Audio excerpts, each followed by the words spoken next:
Héroe o destructor. La historia prohibida de J. Robert Oppenheimer.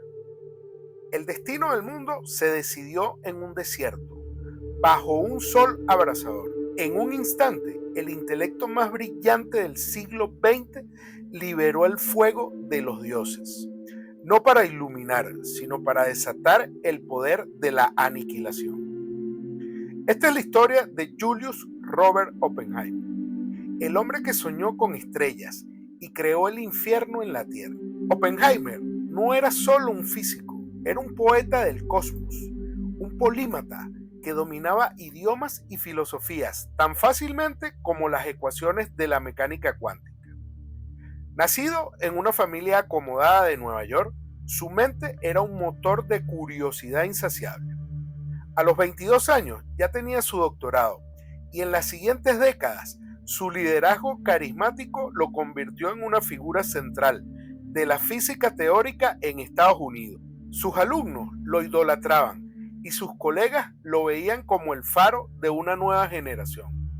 Se dedicó a desentrañar los secretos del universo y en esa búsqueda se encontró con el mayor dilema ético de la historia.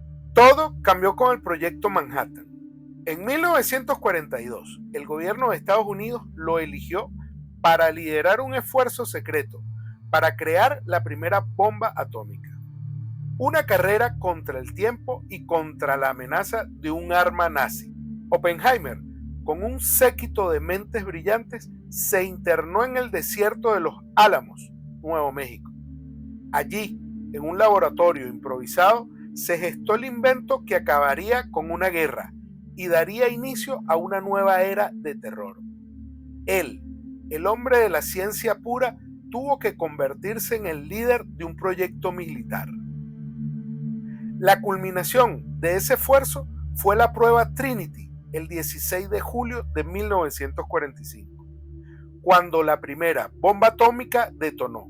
Oppenheimer pronunció una frase de la escritura hindú Bhagavad Gita que lo perseguiría por el resto de su vida. Ahora me he convertido en la muerte, el destructor de mundos. Llega el momento de pura ironía. El mismo hombre que había buscado entender el universo ahora lo tenía en sus manos para destruirlo. La película de Christopher Nolan nos obliga a confrontar esta dualidad. No se trata solo de un biopic, sino de una exploración del alma humana en su momento más crucial. ¿Qué se le pasa por la cabeza a un hombre que sabe que su obra maestra es también su mayor pecado? Oppenheimer vio con sus propios ojos el poder que había desatado y se opuso fervientemente al desarrollo de la bomba de hidrógeno, una versión aún más destructiva. Esta postura, combinada con sus supuestas simpatías comunistas del pasado, lo llevó a ser perseguido por el mismo gobierno que lo había aclamado como héroe. Le revocaron su autorización de seguridad en una audiencia pública que más parecía un juicio. Su caída fue tan dramática como su ascenso. Su vida nos plantea preguntas que aún resuenan hoy. ¿Puede la ciencia ser neutral? ¿Debe un científico ser responsable de las consecuencias morales de sus descubrimientos? Oppenheimer se debatió entre el orgullo de un logro científico sin precedentes y la carga moral de la destrucción que ese logro causó. Su historia nos grita que la ambición sin conciencia es un camino directo a la perdición, no solo para un individuo, sino para toda la humanidad. El legado y las preguntas sin respuesta.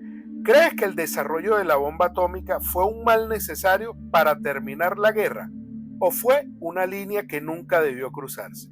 Si un avance científico pudiera salvar millones de vidas, pero a la vez tuviera un potencial destructivo masivo, ¿lo apoyarías? En un mundo con tecnologías como la inteligencia artificial y la edición genética, ¿qué lección podemos aprender de la historia de Oppenheimer? La vida de Oppenheimer nos enseña que el verdadero poder no reside en lo que creamos, sino en cómo lo utilizamos. La grandeza no está en la habilidad para desatar el caos, sino en la valentía para confrontar sus conceptos. Que su historia nos inspire a todos a soñar en grande, pero a actuar con una conciencia aún mucho más grande. Al final del día, nuestros sueños y pasiones solo valen la pena si se construyen con el propósito de elevar a la humanidad, no de destruir.